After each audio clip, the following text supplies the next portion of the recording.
Hey guys, today I'm going to show you how to do a blurry background in colored pencil like I did for this drawing.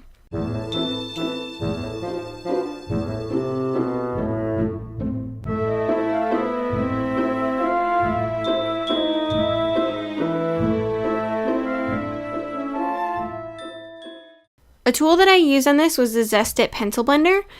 This is a blender that's really similar to odorless mineral spirits, but it isn't quite as toxic, so it's a little bit better to breathe in, and you can also, it has an orangey smell, which I like, so it's better than turpentine. You can use whatever blender you like to use for colored pencil. I just used this on this drawing because it was helpful to spread the pigments easier on such a big drawing. And then I just used two of my basic paintbrushes. You can use whatever paintbrushes are your favorite.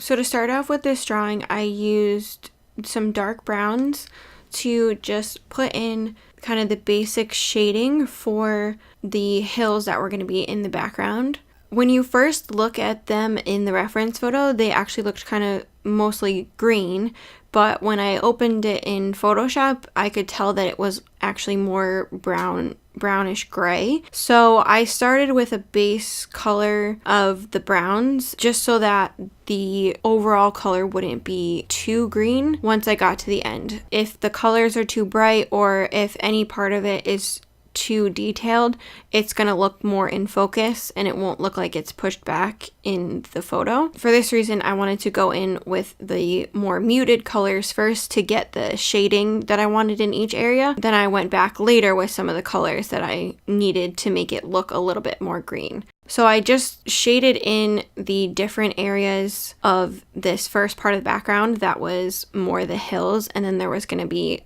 sun coming through. And I did probably between 5 to 10 layers in each spot on this before I blended. I just wanted to make sure that the shading was correct before that I blended out. So there was also a tree that was as far back as the forwardmost hills. So I still wanted it to be blurry, but I also wanted it to still show the sunlight that was coming through because that was going to be important for the whole of the drawing. So I actually used the burnt sienna and crimson to do the first layer of the tree just to get a different dimension to it. And I also used some violet in parts of the hills that were going to be the darkest.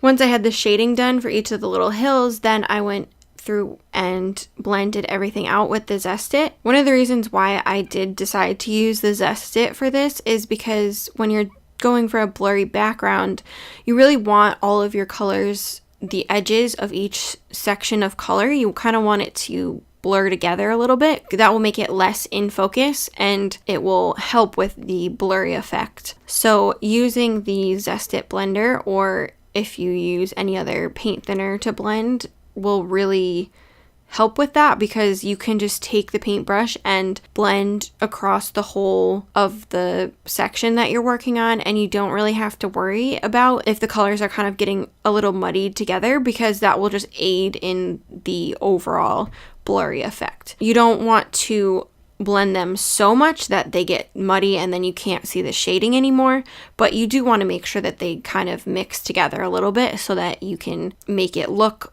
like it's further back from the person's eye versus up close and showing all the detail.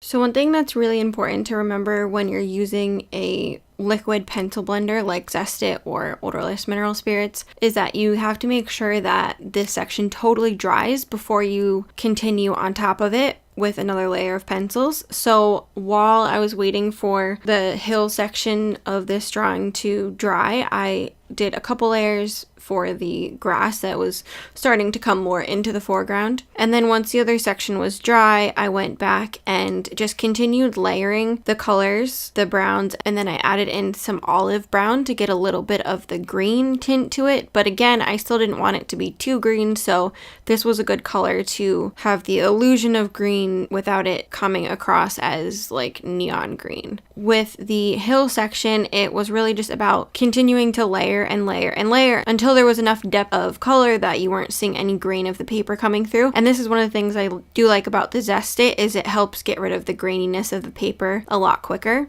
for the grassy section is a little bit more in focus than the hills are, but you still, if you're going for the blurrier look, you still want to keep them a little bit out of focus. So instead of worrying about single parts of grass, I focused more on the darkness in between different sections of grass. So the further back, I just had one section that was a lot darker and one section that was a lot lighter, and as it got closer to the front, then those sections got smaller. And then finally the grass that's right up in front was in focus and detailed. And then same thing as with the hills, once you have your kind of basic structure of how you want it to look, you just got to keep layering and layering.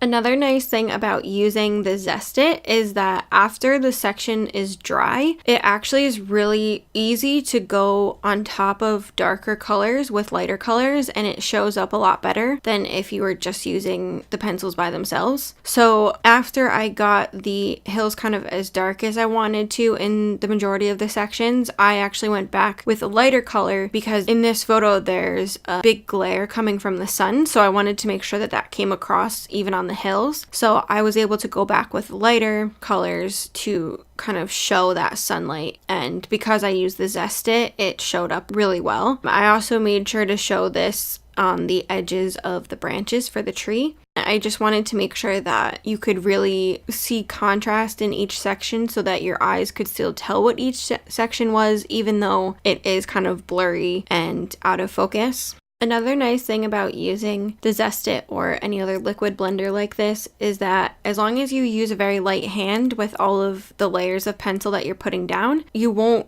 damage the paper when you're blending, so you can add a ton of layers on top. So if you get to a point where you don't like the color of something, you can layer another color on top that will change the tone a little bit. So for this grass, once I had the lightest parts and the darkest colors that I liked, then I went through with kind of the middle tones to give the overall underneath color that I wanted for the grass, and then that allowed me to have those highlights still and the darker areas. One of the hardest things I find with doing blurry backgrounds like this is that sometimes it kind of looks weird or it doesn't look like it looks good as you're working on it, because our eyes are trained to be looking for detail and wanting it to look good and in focus and add in those details. But when you're doing a blurry background like this, you really have to try to not do that. Like, don't go in and add those details that you think need to be there.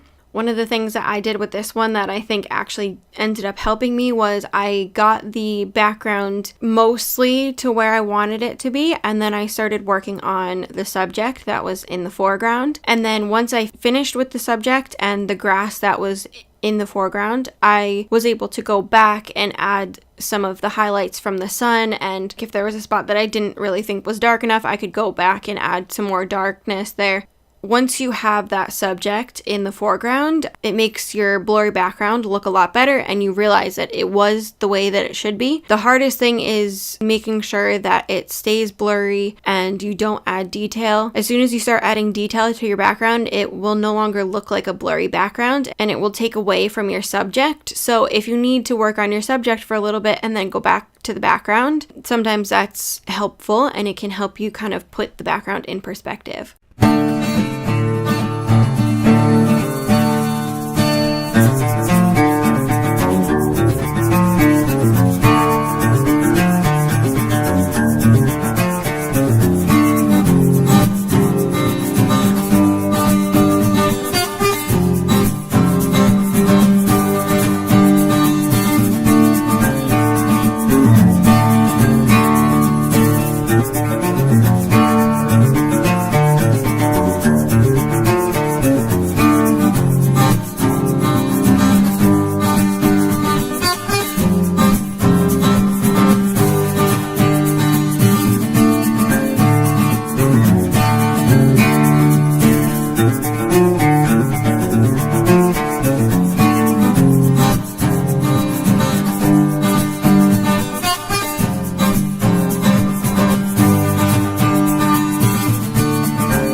I hope you found this tutorial helpful. If you have any other questions about how to do blurry backgrounds, go ahead and put them in the comments and I'll answer them as soon as I can. If you liked this video, please give it a thumbs up and don't forget to subscribe for future tutorials. Bye guys!